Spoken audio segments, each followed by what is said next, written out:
Audio Jungle.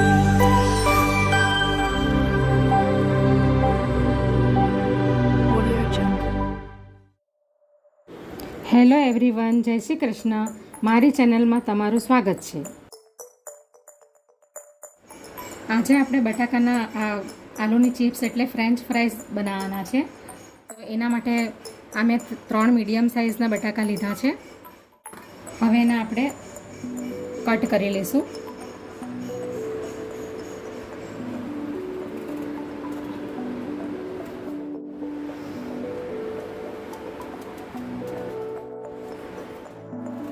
તમે એને chopper board પર કરી શકો છો, કારણ કે મારી પાસે છે નહીં અત્યારે, એટલે હું એને હાથથી જ કરું છું.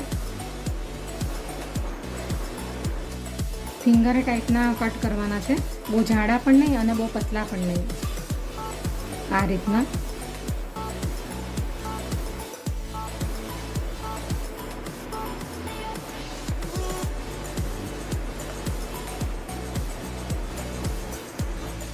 હવે મેં આ બટાકા કટ કરી લીધા છે આવા શેપમાં. બહુ જાડા બી નથી કાપવાના અને બહુ પાતળા બી નથી કાપવાના, મીડિયમ કાપવાના છે આવા. જે આ બચી ગયું છે એને ફેંકી નથી દેવાનું, એને આપણે આ એક વાટકીમાં થોડું પાણી લઈને નાખી દેવાનું છે અને મૂકી દેવાનું છે. જ્યારે બી કશું બી શાક બનાવશું એની અંદર આપણે એને યુઝ કરશું, ફેંકી નથી દેવાનું. હવે આ બટાકાને 3 થી 4 પાણીથી ધોઈ લેવા પડશે. એની અંદર જે આ વ્હાઈટ કલરનો જે સ્ટાર્ચ છે એ બધો નીકળી જવો જોઈએ. હવે મેં આને 3 થી 4 પાણીથી ધોઈ લીધા છે. જ્યાં સુધી આમાં વ્હાઈટ દેખાય ત્યાં સુધી એને ક્લીન કરવાના છે. વ્હાઈટ જો દેખાતો હોય તો ફરીથી એને એકવાર ધોઈ નાખવાનું.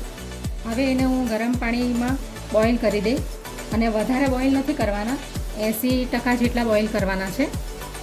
હવે મેં આ મૂકી દીધું છે બાઉલ મોટું પાણીનું ગરમ કરવા માટે. એની અંદર હવે હું આ મીઠું નાખી દઈશ.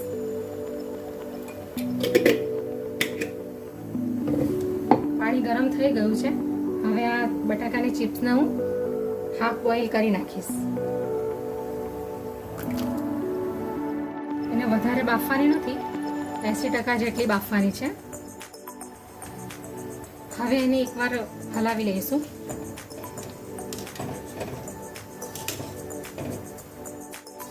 હવે આ બટાકાની ચિપ્સ બોઇલ થઈ ગઈ છે. હવે આપણે ગેસ બંધ કરી દઈએ.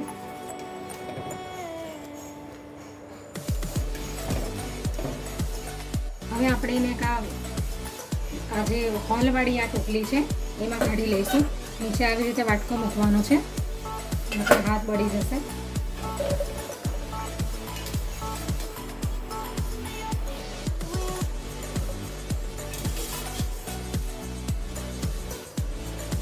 આવી રીતે કરવાના છે. હવે એને હું કોરા કોટનના કપડાથી અથવા કોટનના રૂમાલથી એને હું બરાબર લૂછી કાઢીશ. અને થોડીક વાર એને પંખા નીચે તમે એને કપડાની ઉપર આમ પાથરીને રાખશો તો પણ એનું જે મોઇશ્ચર જે કંઈ બી છે એ બધું સુકાઈ જશે અને પછી એને ફ્રાય કરવાનું સારું પડશે. હવે આ બટાકાના ચિપ્સને હું આ રૂમાલ પર નાખી દઈશ, જેથી એનું બધું પાણી સુકાઈ જશે. આ રીતે એને લૂછી લેવાના છે, ધ્યાન રાખીને કે ચિપ્સ તૂટે નહીં. આ રીતે હલકા હાથેથી એને લૂછી લેવાના છે. પાણીવાળો ભાગ રહેવો નહીં જોઈએ, તો જ બટાકાના ચિપ્સ આ ફ્રેન્ચ ફ્રાઈઝ ક્રિસ્પી બનશે.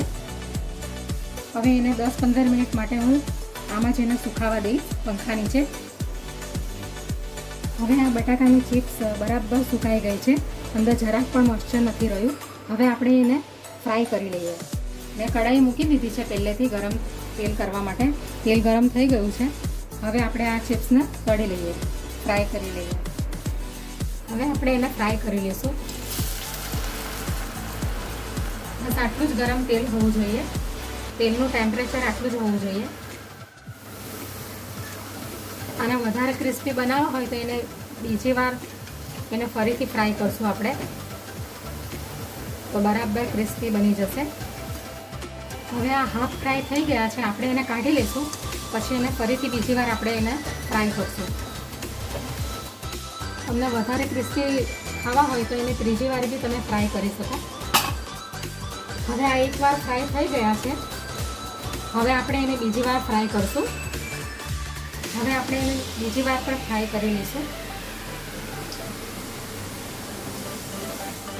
તો હવે આ બટાકાના ચિપ્સ તૈયાર થઈ ગયા છે, ફ્રેન્ચ ફ્રાઈઝ. તો હવે એને આપણે કાઢી લઈશું.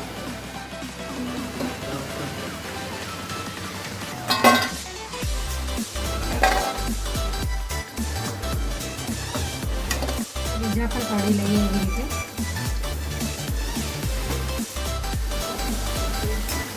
આપણે બહારથી બજારમાંથી માર્કેટમાંથી લાવશું તો એ આપણને મોંઘા પણ પડશે અને ક્વોન્ટિટી પણ એની ઓછી હશે. એના કરતાં આપણે ઘરે આવી રીતે બનાવી લેવાના.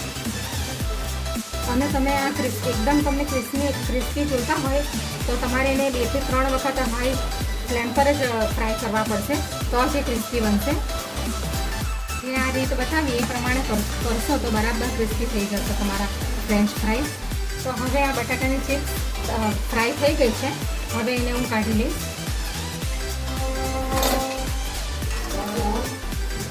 તો તૈયાર છે આપણા ફ્રેન્ચ ફ્રાઈઝ. તમે એને સોસ જોડે માયોનીઝ જોડે ખાઈ શકો છો. અને ઉપરથી તમારે લાલ મરચું ચાટ મસાલો નાખવો હોય તો એ પણ તમે નાખી શકો. અને તમને એવું લાગે કે અંદર બાફતી વખતે થોડુંક મીઠું ઓછું પડ્યું છે તો તમે ઉપરથી મીઠું પણ એડ કરી શકો. હવે આપણે એને સર્વ કરી લઈએ.